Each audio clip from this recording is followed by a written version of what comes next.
ஓம் சாந்தி 7/3/2025 இன்றைய சாக்கார முரளிக்கான முக்கிய கருத்துக்கள். சிவபகவான் கூறுகின்றார், இனிமையான குழந்தைகளே, இது அனாதி துவக்கமும் முடிவும் இல்லாத அழிவற்ற ஏற்கனவே உருவாக்கப்பட்ட நாடகம். இதில் எந்த காட்சி கடந்துவிட்டதோ அது மீண்டும் கல்பத்திற்கு பிறகுதான் திரும்ப நடைபெறும். எனவே எப்பொழுதும் கவலையற்று இருங்கள். இன்றைய கேள்வி, இந்த உலகம் தனது தமோ பிரதான நிலையை அடைந்துவிட்டுள்ளது என்பதற்கான அடையாளங்கள் என்ன? பதில், நாளுக்கு நாள் துன்பங்கள் அதிகமாகிக் கொண்டே இருக்கின்றன. எவ்வளவு பயங்கரங்கள், போர் சூழ்நிலை நடந்து கொண்டிருக்கின்றன. திருடர்கள் எப்படி அடிதடி இறங்கி கொள்ளையடித்து செல்கிறார்கள். பருவம் தவறி மழை பெய்து கொண்டே இருக்கின்றது. எவ்வளவு நஷ்டம் ஏற்பட்டு விடுகிறது. இவை எல்லாமே தமோ பிரதான நிலையின் அடையாளமாகும். தமோ பிரதான இயற்கை துக்கம் அளித்து கொண்டே இருக்கிறது. குழந்தைகளாகிய நீங்கள் நாடகத்தின் ரகசியத்தை அறிந்துள்ளீர்கள். எனவே நத்திங் நியூ, எதுவும் புதியதல்ல என்று கூறுகிறீர்கள். ஓம் சாந்தி. இப்பொழுது குழந்தைகளாகிய உங்கள் மீது ஞான மழை பெய்து கொண்டு இருக்கிறது. நீங்கள் சங்கம யுகத்தினர். பிற மனிதர்கள் அனைவருமே கலியுகத்தினர்கள். இந்த நேரத்தில் உலகத்தில் அநேக வழிகள், கொள்கைகள் உள்ளன. குழந்தைகளாகிய உங்களுடையதோ ஒரே ஒரு வழி. அந்த ஒரே ஒரு வழி பகவானிடமிருந்துதான் கிடைக்கின்றது. அவர்கள் பக்தி மார்க்கத்தில் செய்யும் ஜபம், தவம், தீர்த்தம் ஆகிய அனைத்தும் பகவானை அடைவதற்கான வழிகள் என்று நினைக்கிறார்கள்.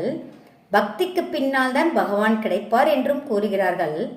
ஆனால் அந்த பக்தி எப்பொழுது ஆரம்பமாகிறது, எதுவரை நடக்கின்றது என்பது அவர்களுக்கு தெரியவே தெரியாது. பக்தியினால் பகவான் கிடைப்பார் என்று மட்டும் கூறி விடுகிறார்கள். எனவே அநேக விதமான பக்தி செய்து கொண்டே வருகிறார்கள். அதாவது இறைவன் கொடுக்கக்கூடிய வழி என்பது ஒரே ஒரு வழிதான். ஆனால் பக்தி மார்க்கத்தில் என்ன பண்ணுறாங்க, இறைவனை அடையணுங்கிறதுக்காக ஜபம், தவம், தீர்த்தம் எல்லாம் போகிறாங்க. ஆனால் அந்த பக்திக்கு பின்னாடி பகவான் கிடைப்பார்னு சொல்கிறாங்க. ஆனால் அந்த பக்தி எப்போ ஆரம்பமாச்சு, எதுவரை நடக்கும், எதுவும் அவங்களுக்கு தெரியறதில்ல. ஆனால் பக்தினால் பகவான் கிடைப்பாங்க அப்படின்னு நினச்சிக்கிட்டு நிறைய விதமான பக்தி செய்யறாங்க. அது மட்டும் இல்லை, பரம்பரையாக நாங்கள் அந்த பக்தி செய்துக்கிட்டே இருக்கோம் அப்படின்னு புரிஞ்சிக்கிட்டு இருக்காங்க. எதற்காகனா, ஒரு நாள் கண்டிப்பாக பகவான் கிடைப்பார், அவசியம் கிடைப்பார், ஏதாவது ஒரு ரூபத்தில் பகவான் நமக்கு கிடைப்பார் அப்படிங்கிறது அவங்க நினைக்கக்கூடியது. பக்திகளை செய்யக்கூடியவங்க நினைக்கிறாங்க. அவர் கொடுக்கின்றார். அந்த பகவான் என்ன கொடுக்கின்றார்னா சத்கதி கொடுக்கின்றார். ஏனென்றால் அவர் இருப்பதே அனைவருக்கும் சத்கதி அளிக்கும் வல்லலாக. பகவான் யார், எப்பொழுது வருவார், இதுவும் அறியாமல் உள்ளார்கள். ஆனால் அந்த பகவானுக்கான மகிமையை மட்டும் நிறைய பாடிடுறாங்க. பகவானை பத்தித்த பாவனர்னு சொல்கிறாங்க, ஞானக்கடல்னு சொல்கிறாங்க. அந்த ஞானத்தினால்தான் சத்கதி என்பது ஏற்படும் அப்படிங்கிறது அவங்களுக்கு தெரியாது. அதை தான் இப்போ சிவபகவான் நமக்கு கொடுக்கின்றார். ஞானத்தின் மூலமாக சத்கதி எப்படி ஏற்படும்னு சொல்லி கொடுக்கின்றார்.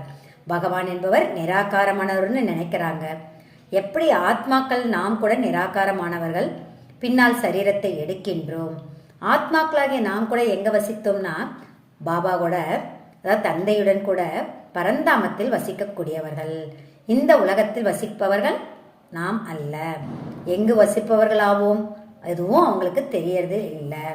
ஆனால் ஒரு சிலர் சொல்கிறாங்க, நாங்கள் சொர்க்கத்திற்கு போயிடுவோம்னு நினைக்கிறாங்க. இல்லைன்னா ஜோதியோடு நாங்கள் கலந்துடுவோன்னு நினைக்கிறாங்க. ஆனால் இது அனைத்துமே தவறு அப்படின்னு சிவத்தந்தை கூறுகின்றார். ஏன்னா ஆத்மாவை இது இப்படியெல்லாம் சொல்லி ஆத்மா அழியக்கூடியதாக ஆக்கிடுறாங்க. ஆனால் சிவத்தந்தை சொல்கிறாரு, மோட்சம் கூட ஏற்படவே முடியாது. ஏன்னா இது நிர்ணயிக்கப்பட்ட அப்படி ஒரு நாடகம். இந்த சக்கரம் சுற்றிக்கிட்டே இருக்கும். சரித்திரம், பூகோளம் திரும்பவும் நடைபெறும். ஆனால் இந்த சக்கரம் எப்படி சுற்றும் அப்படிங்கிறது அவங்களுக்கு தெரியாது. ஆனால் தந்தை நமக்கு சொல்லி கொடுத்துருக்காங்க, சக்கரம் எப்படி சுழலும், இறைவன் எப்போ வர்றாரு அப்படிங்கிறது அவங்க சிவத்தந்தை நமக்கு கற்றுக் கொடுத்திருக்கிறாங்க. பக்தி மார்க்கத்தில் பகவானுக்காக நிறைய அலையிறாங்க. ஆனால் பகவானை தந்தைன்னு சொல்கிறாங்க. ஆனால் அந்த பகவானுக்கும் நமக்கும் மனிதர்களுக்கும் என்ன ஒற்றுமை, எதனால பகவானை தந்தை நம்ம சொல்றோங்கிறது அவர்களுக்கு தெரிவது இல்லை. ஆனால் ஞானத்தின் மூலமாக சிவத்தந்தை நமக்கு எல்லாத்தையும் புரிய வச்சிட்டாரு. மனிதர்கள் என்னவெல்லாம் செய்கின்றார்களோ அவை அனைத்தும் பக்தி மார்க்கம். ராவண ராஜ்யத்தில் பக்தியே பக்தி நடந்து கொண்டே வந்துள்ளது. ஞானம் இருக்க முடியாது. பக்தியினால் ஒருபொழுதும் சத்கதியும் ஏற்பட முடியாது. சத்கதி அளிக்கும் தந்தையை நினைவு செய்கிறார்கள். எனவே அவசியம் அவர் எப்பொழுதாவது வந்து சத்கதி அளிப்பார். இது முற்றிலுமே தமோ பிரதானமான உலகம். சதோ பிரதானமாக இருந்தது, இப்பொழுது தமோ பிரதானமாக உள்ளது. அதனால்தான் நிறைய கலகம், குழப்பங்கள் எவ்வளவு அதிகமாயிடுச்சு. பயங்கரங்கள் நடந்துகிட்டு இருக்குது. திருடர்கள் கொள்ளையடிக்கிறாங்க, அடிதடி பண்றாங்க. அடிதடி செய்து திருடர்கள் பணத்தை கொள்ளையடிக்கிறாங்க. வெரைட்டியான மருந்துகளை கொடுத்து அவங்கள மயக்கமடைய வச்சு அதில் அவங்க கிட்ட இருக்கக்கூடிய நகையை பறிச்சுட்டு போறாங்க. ஏன்னா இது ராவண ராஜ்யம் அப்படிங்கிறது சிவத்தந்தை நமக்கு புரிய வைக்கின்றார். இது மிகப்பெரிய எல்லையில்லாத விளையாட்டு. இது சுற்றுவதற்கு 5000 ஆண்டுகள் ஆகின்றது. விளையாட்டு கூட டிராமா போல உள்ளது, நாடகம் என்று கூற மாட்டார்கள். நாடகத்திலோ ஒருவேளை யாராவது ஒரு நடிகர் நோய்வாய்ப்பட்டு விட்டார் என்றால் அவருக்கு பதிலாக இன்னொரு நடிகர் நடிக்க முடியும். ஆனால் இதிலோ இந்த விஷயம் ஏற்பட முடியாது. இதுவோ அன்னாதி நாடகமாகும் அல்லவா? உதாரணமாக யாராவது நோய்வாய்ப்பட்டு விட்டார் என்றால் இது போல நோய்வாய்ப்படுவதும் நாடகத்தில் பாகமாக உள்ளது. மழை ஆகியவை பெய்கிறது என்றால் கல்பத்திற்கு பின்னரும் எவ்வாறே பெய்யும். இதே கஷ்ட நஷ்டங்களும் ஏற்படும். ஞானத்தின் மழையோ அனைவர் மீதும் பொழிய முடியாது. ஞானக்கடலான பகவான் வந்துவிட்டுள்ளார் என்ற இந்த குரல் அவசியம் அனைவருடைய காதுகளுக்கும் போய் சேர்ந்துவிடும். உங்களுடையது முக்கியமானது யோகம். அதாவது என்ன சிவத்தந்தை சொல்றாங்கன்னா, அந்த வெளி உலகத்தில் நடக்கக்கூடிய டிராமாவில் யாராவது நோய் வந்துடுச்சுன்னா வேற ஆக்டரை போட முடியும். ஆனால் இந்த டிராமாவில் யாருக்கு என்ன நடிக்க இருக்கின்றதோ அது உருவாக்கப்பட்ட நிர்ணயிக்கப்பட்ட நாடகம், அவங்க நடிச்சு தான் ஆகணும். வேறு யாரும் அந்த பார்ட்டை நடிக்க முடியாது அப்படிங்கிறது நமக்கு புரிய வைக்கின்றார். மேலும் உங்களுடையது முக்கியமானது யோகம். அந்த யோகத்தின் மூலமாக நீங்கள் நிலையான அமைதி உங்களுக்குள் ஏற்பட்டு விடுகிறது. அதாவது சொர்க்கத்தை ஸ்தாபனை செய்வதற்கு பகவான் வந்துவிட்டுள்ளார். ஆனால் தங்களையே பகவான் என்று நினைத்து கொண்டிருப்பவர்கள் கூட நிறைய பேர் இருக்கிறார்கள். எனவே பிறகு உங்களை யார் ஏற்றுக்கொள்வார்கள்? நீங்க சொல்லுவீங்க, சொர்க்கத்தை ஸ்தாபனை செய்வதற்கு பகவான் வந்துட்டாருன்னு நீங்க சொன்னாலும் தன்னை பகவான் புரிஞ்சுக்கிட்டு இருக்கவங்க யாருமே ஏத்துக்க மாட்டாங்க நீங்க சொல்லக்கூடியத. ஆகவே கோடியில் ஒருவர் தான் வெளிப்படுவார். இதை ஏற்றுக்கொள்ளக்கூடியவர்கள் பிரம்மா குமாரிகள் கோடியில் ஒருவர் தான் வெளிப்படுவார்கள் அப்படின்னு சிவத்தந்தை புரிய வைக்கின்றார். பகவான் தந்தை வந்துவிட்டார் என்பதை உங்களிலும் கூட வரிசை கிரமமாக அறிந்துள்ளீர்கள். தந்தையிடமிருந்தோ ஆஸ்தி பெற வேண்டும், எப்படி தந்தையை நினைவு செய்ய வேண்டும் என்பதையும் தந்தை புரிய வைத்துள்ளார். தன்னை ஆத்மா என்று உணருங்கள். ஆனால் மனிதர்கள் தேக உணர்வுடையவர்களாக ஆகிவிட்டார்கள். அனைத்து மனித ஆத்மாக்களும் தூய்மையற்றவர்களாக ஆகிவிடும் பொழுதுதான் நான் வருகின்றேன். நான் உங்களுக்கு என்னுடைய மற்றும் படைப்பினுடைய அறிமுகத்தை அளிக்க வந்துள்ளேன். அந்த தந்தையை எல்லோரும் ராவண ராஜ்யத்தில் நினைவு செய்து கொண்டுதான் இருக்கிறார்கள். ஆத்மா தனது தந்தையை நினைவு செய்கிறது. தந்தை இருப்பதே அசரீரியாக, சரீரமற்றவராக, அதாவது பிந்து புள்ளியாக இருக்கின்றார். உங்களை சாலிகிராமங்கள் என்று கூறுகிறார்கள், தந்தையை சிவன் என்று கூறுகிறார்கள். குழந்தைகளாகிய உங்களுக்கு சரீரத்தின் மீது பெயர் ஏற்படுகிறது. தந்தை இருப்பது பரம ஆத்மா. அவருக்கு சரீரமோ எடுக்க வேண்டியதில்லை. அவர் இவருக்குள் பிரவேசம் செய்துள்ளார். இது பிரம்மாவின் உடல். ஒருவர் நிராகாரமானவர், மற்றொருவர் சாகாரமானவர். சரீரம் உள்ளவர் பிரம்மா தந்தை. இவருக்கு பிரம்மா மற்றும் அலௌகிக்க உலகிற்கு அப்பாற்பட்ட அதிசயமான தந்தை சிவத்தந்தை. பிரஜாபிதா பிரம்மா குமார் குமாரிகள் ஏராளமானோர் உள்ளார்கள். இது என்ன, இது எந்த விதமான தர்மமாகும் என்பதும் புரிய முடியாமல் உள்ளார்கள். இந்த குமார் குமாரி என்பது இல்லற மார்க்கத்தின் வார்த்தைகள். தாய், தந்தை, குமாரி மற்றும் குமார். பக்தி மார்க்கத்தில் நீங்கள் தந்தையும் நீயே தாயும் நீயே என்று நினைவு செய்கிறீர்கள். இப்பொழுது உங்களுக்கு தாய் தந்தை கிடைத்துள்ளார்கள், உங்களை தத்தெடுத்து உள்ளார்கள். இவர் எல்லையில்லாத தந்தை, எல்லையில்லாத தத்து எடுத்தல் விஷயம். இந்த ரகசியம் மிகவும் ஆழமாக புரிந்து கொள்ள வேண்டிய விஷயம். நீங்கள் கூட எவர் ஒருவருக்கும் முழுமையான வகையில் புரிய வைக்காமல் இருக்கிறீர்கள். முதலில் உள்ளே யாராவது வருகிறார்கள், குருவை தரிசனம் செய்ய வந்துள்ளோம் என்று கூறினால், இது ஒன்றும் கோவில் அல்ல என்று கூறுங்கள். போர்டில் என்ன எழுதப்பட்டுள்ளது என்று பாருங்கள். பிரம்மா குமார் குமாரிகள் ஏராளமாக இருக்கிறார்கள். இவர்கள் அனைவருமே பிரஜாபித்தாவின் குழந்தைகளாக ஆகிவிட்டார்கள் அப்படிங்கிறத சொல்லி அவங்களுக்கு புரிய வைங்க. குருவை தரிசனம் செய்யணும்னு கேட்கக்கூடியவர்களுக்கு பகவான் படைப்பை படைக்கின்றார். எப்படி படைக்கின்றார்? பிரம்மா கமல திருவாய் மூலமாக எங்களை படைத்துள்ளார். இதெல்லாம் உங்களுக்கு சொல்லி புரிய வைங்க. நாம் இருப்பதே புதிய படைப்பினராக, நீங்கள் பழைய படைப்பினராவீர்கள். சங்கம யுகத்தில் புதிய படைப்பினராக ஆக வேண்டி உள்ளது. இது புருஷோத்தமர் ஆவதற்கான யுகம். நீங்கள் சங்கம யுகத்தில் உள்ளீர்கள், அவர்கள் கலியுகத்தில் உள்ளார்கள். பிரிவு ஏற்பட்டுள்ளது போல உள்ளது. முன்பெல்லாம் முழு பிரஜைகள் மீது ராஜாவின் ஆணை இருக்கும். ராஜாவிற்கு தாய் தந்தை அன்னதாதா, அதாவது உணவளிக்கும் வள்ளல் என்று கூறுவார்கள். இப்பொழுதோ ராஜாராணி யாரும் இல்லை, தனித்தனி துண்டுகளாக ஆகிவிட்டுள்ளது. எவ்வளவு கலகம் குழப்பங்கள் ஆகிக் கொண்டிருக்கின்றன. திடீரென்று வெள்ளம் வந்து விடுகிறது, பூகம்பங்கள் ஏற்படுகின்றன. இவை எல்லாமே துக்கத்தின் மரண சமயம் ஆகும்.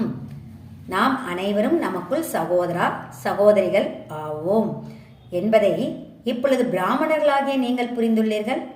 நாம் நமக்குள் மிக மிக அன்புடன் பால் பாயாசம் போல இனிப்பாக ஆகியிருக்க வேண்டும். நாம் ஒரு தந்தையின் குழந்தைகள். எனவே நமக்குள் மிகுந்த அன்பு இருக்க வேண்டும். ராமராஜ்யத்தில் சிங்கம் ஆடு ஒன்றுக்கொன்று எதிரியாக இருந்தாலும் ஆனால் அவைகள் கூட ஒன்றாக சேர்ந்து தண்ணீர் குடிக்கும். இங்கோ பாருங்கள், வீட்டிற்கு வீடு சண்டை, தேசத்திற்கு தேசம் சண்டை, தங்களுக்குள்ளேயே பிளவுகள், அநேக கொள்கைகள் வழிமுறைகளும் இருக்கின்றன அப்படிங்கிறது சிவத்தந்தை நமக்கு புரிய வைக்கின்றாங்க. உயர்ந்ததிலும் உயர்ந்த பகவான், அவரை எப்படி வர்ணிக்கிறோம்? அனைவரின் துக்கத்தை நீக்கி சுகத்தை கொடுக்கக்கூடியவர், துக்கஹர்த்தா சுக்கர்த்தா. இப்பொழுது உங்களுக்கு சுகத்தின் வழியை கூறிக்கொண்டிருக்கின்றார். குழந்தைகளாகிய நீங்கள் உங்களுக்குள் பால் பாயாசம் போல இருக்க வேண்டும். ஈஸ்வரிய குழந்தைகளாகிய நீங்களோ பால் பாயாசம் போல இருக்கணுங்கிறார். ஈஸ்வரிய குழந்தைகளாகிய நீங்கள் தேவதைகளை விட உயர்ந்தவர்கள். தேவதைகளை காட்டிலும் உயர்ந்த நிலை இப்பதான் நமக்கு கிடைச்சிருக்குது சிவத்தந்தையின் மூலமாக. நீங்கள் தந்தைக்கு எவ்வளவு உதவி செய்பவர்களாக ஆகின்றீர்கள். புருஷோத்தமராக ஆக்குவதற்காக உதவி செய்பவர்கள். நாம் புருஷோத்தமர் ஆவோம் என்றால் நமக்குள் அந்த தெய்வீக குணங்கள் உள்ளதா என்று மனதில் தோன்ற வேண்டும். அசுர குணங்கள் உள்ளது என்றால் அவர்கள் பிறகு தந்தையின் குழந்தைகள் என்று கூறக்கொள்ள முடியாது. எனவே சத்குருவை நிந்திப்பவர் பதவி அடைய முடியாது என்று கூறப்படுகிறது. ஆனா அந்த கலியுக குருக்கள் என்ன பண்றாங்க? இதை தனக்காக சொல்லிக்கிறாங்க. அப்படி சொல்லி மனிதர்களை பயமுறுத்தி விட்டுறாங்க.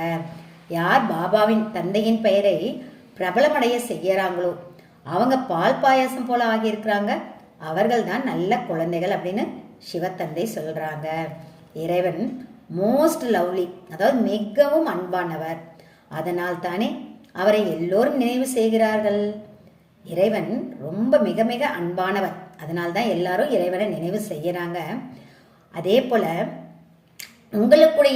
உங்களுக்கு இடையே மிகுந்த அன்பும் இருக்க வேண்டும். இல்லை என்றால் தந்தையின் மதிப்பு குறையுமாறு செய்கின்றீர்கள். இறைவனின் குழந்தைகள் தங்களுக்குள் எப்படி உப்பு தண்ணீர் போல இருக்க முடியும் அப்படின்னு கேள்வியை கேட்கறாங்க. பிறகு பதவி எப்படி அடைய முடியும்? தங்களுக்குள் பால் பாயாசம் போல ஆகி இருங்கள் என்று தந்தை புரிய வைக்கின்றார். தேக அபிமானத்தில் வர்றதுனால்தான் தங்களுக்குள் சண்டை போடுறீங்க. தேகி அபிமானியாக, அதாவது ஆத்ம உணர்வுடையவர்களாக இருந்தால் எந்த ஒரு பூசல்களும் ஏற்படாது. இப்ப அந்த இறைவனே நமக்கு தந்தையாக கிடைத்துள்ளார். எனவே தெய்வீக குணங்களை தாரணை செய்யணும். ஆத்மா தன்னுடைய தந்தையைப் போல ஆகணும். எப்படி தந்தை கிட்ட தூய்மை, சுகம், அன்பு எல்லாம் இருக்குதோ அதே போல ஆத்மாக்களாகிய அவருடைய குழந்தைகளாகிய நீங்களும் ஆக வேண்டும் அப்படிங்கிறது புரிய வைக்கிறாரு. அதற்காக இந்த படிப்பை தந்தையிடமிருந்து படித்து உயர்ந்த ஆஸ்தியை பெற வேண்டும். நிறைய பேருக்கு யார் நன்மை செய்கிறாங்களோ அவங்க ராஜா ராணியாக ஆவாங்க, மற்றவங்க தாசதாசிகளாக ஆயிடுவாங்க. அப்போ யார் யார் என்னவாக ஆகுவாங்கங்கிறது அவங்கவுங்க படிப்பினுடைய தன்மையை பார்த்து புரிந்து கொள்ள முடியும் அப்படின்னு சொல்கிறாங்க. படிப்பவர்கள் வெளியுலகத்தில் படிக்கிறவங்க புரிஞ்சுக்குவாங்க, இல்லை தான் எந்த லெவலில் படிக்கிறோம் எப்படியாக ஆகும்ன்ட்டு. இறைவனின் குழந்தைகளாக யாருமே உங்களை பார்த்து மகிழ்ச்சி அடையக்கூடிய வகையில் நீங்கள் மிகவும் அன்பானவர்களாக இருக்கணும் அப்படிங்கிறது சிவத்தந்தை புரிய வைக்கின்றார். பாபாவிற்கு அவர்கள் இனிமையானவர்களாக இருப்பார்கள். முதலில் வீட்டை சீர்திருத்தங்கள், முதலில் வீட்டை, பிறகு மற்றவர்களை திருத்த வேண்டும். இல்லற விவகாரங்களிலும் தாமரை மலர் போல தூய்மையாக, பால் பாயாசம் போலும் இருங்கள். யார் பார்த்தாலும் ஓஹோ இங்கேயே சொர்க்கம் வந்துவிட்டதே என்று கூற வேண்டும். அஞ்ஞான காலத்திலும் கூட சுயம் பாபா, அதாவது பிரம்ம பாபா இப்பேற்பட்ட வீடுகளை பார்த்துள்ளார். 6-7 குழந்தைகள் திருமணம் செய்தவர்கள் அனைவரும் ஒன்றாக சேர்ந்திருப்பார்கள். அனைவரும் அதிகாலை எழுந்து பக்தி செய்கிறார்கள். வீட்டில் முற்றிலுமாக அமைதி நிலவி இருக்கும். இதுவோ உங்களுடைய ஈஸ்வரிய குடும்பம். அன்னமும் கொக்கும் ஒன்றாக இருக்க முடியாது. நீங்களோ அன்னமாக ஆக வேண்டும். உப்பு தண்ணீர் போல இருந்தால் பாபா திருப்தி அடைய மாட்டார். நீங்கள் எவ்வளவு பேருக்கு அவப்பெயர் விளைவிக்கின்றீர்கள் என்று தந்தை கூறுவார். பால் பாயாசம் போல ஆகி இருக்கவில்லை என்றால் சொர்க்கத்தில் உயர்ந்த பதவியை அடைய முடியாமல் போய்விடுவீர்கள். நிறைய தண்டனை வாங்குவீர்கள். தந்தையின் உடையவராக ஆகிய பிறகு உப்பு தண்ணீர் போல இருக்கிறீர்கள் என்றால் 100 மடங்கு தண்டனை பெறுவீர்கள். பிறகு நாம் என்ன பதவி அடைவோம் என்ற சாட்சாத்காரம் கூட உங்களுக்கு ஆகிக்கொண்டே இருக்கும். நல்லது. இனிமையிலும் இனிமையான காணாமல் போய் வெகு காலம் கழித்து கண்டெடுக்கப்பட்ட குழந்தைகளுக்கு தாய் தந்தை பாப்தாதாவின் அன்பு நினைவுகள் மற்றும் காலை வணக்கம். ஆன்மீக குழந்தைகளுக்கு ஆன்மீக தந்தையின் நமஸ்காரம். இன்றைய தாரணைக்கான முதல் பாயிண்ட், நாம் இறைவனின் குழந்தைகளாவோம். நாம் ஒருவருக்கொருவர் மிகவும் அன்பானவர்களாக ஆகி இருக்க வேண்டும். தங்களுக்குள் ஒருபொழுதும் உப்பு தண்ணீர் போல கசந்து இருக்கக்கூடாது. முதலில் தங்களை திருத்திக் கொள்ள வேண்டும். பிறகு மற்றவர்களை திருத்துவதற்கான அறிவுரை அளிக்க வேண்டும். 2வது பாயிண்ட்ல, எப்படி தந்தையிடம் தூய்மை, சுகம், அன்பு ஆகிய அனைத்து குணங்களும் உள்ளதோ அதே போல தந்தைக்கு சமமாக ஆக வேண்டும். சத்குருவிற்கு அவப்பெயர் நிந்திப்பவராக ஆகும் வகையில் எந்த செயலையும் செய்யக்கூடாது. தனது நடத்தையினால் தந்தையின் பெயரை புகழடைய செய்ய வேண்டும். இன்றைய வரதானம், தந்தை மற்றும் பிராப்தியின் நினைவின் மூலம் சதா ஆர்வம் உற்சாகத்துடன் இருக்கக்கூடிய ஏக்ரஸ் உறுதியானவர் ஆகுக. தந்தை மற்றும் பிராப்தியின் நினைவின் மூலம் சதா ஆர்வம் உற்சாகத்துடன் இருக்கக்கூடிய ஏக்ரஸ் உறுதியானவர் ஆகுக. பிறப்பு எடுத்தவுடனேயே தந்தையின் மூலம் என்ன பிராப்திகள் கிடைத்திருக்கிறதோ அதன் பட்டியல் சதா முன் வையுங்கள். பிராப்திகள் உறுதியானது, நிலையானது எனும் பொழுது தைரியம் மற்றும் ஆர்வமும் உறுதியானதாக இருக்க வேண்டும். உறுதியானதாக எதிர்க்கணும், தைரியம், ஆர்வம். அப்ப நிலைச்சு நிற்கக்கூடியது உறுதியானது பிராப்திகள். உறுதியானதற்கு பதிலாக மனம் சில நேரம் சஞ்சலம் ஆகிவிடுகிறது என்றால், அல்லது ஸ்திதி சஞ்சலத்தில் வந்துவிடுகிறது என்றால், அதற்கு காரணம் தந்தை மற்றும் பிராப்தியை சதா முன்னால் வைக்கவில்லை. அனைத்து பிராப்திகளின் அனுபவம் சதா முன் அல்லது நினைவில் இருந்தால் அனைத்து தடைகளும் அழிந்துவிடும். சதா புது உற்சாகம், புது ஆர்வத்துடன் இருப்பீர்கள். ஸ்திதி ஏக்ரஸாக இருக்கும், அதாவது ஒரே நிலையில் நிலைத்து இருக்கும் ஸ்திதி. ஸ்லோகன், எந்தவித சேவையிலும் சதா திருப்தியாக இருப்பதுதான் நல்ல மதிப்பெண் பெறுவதாகும். ஓம் சாந்தி.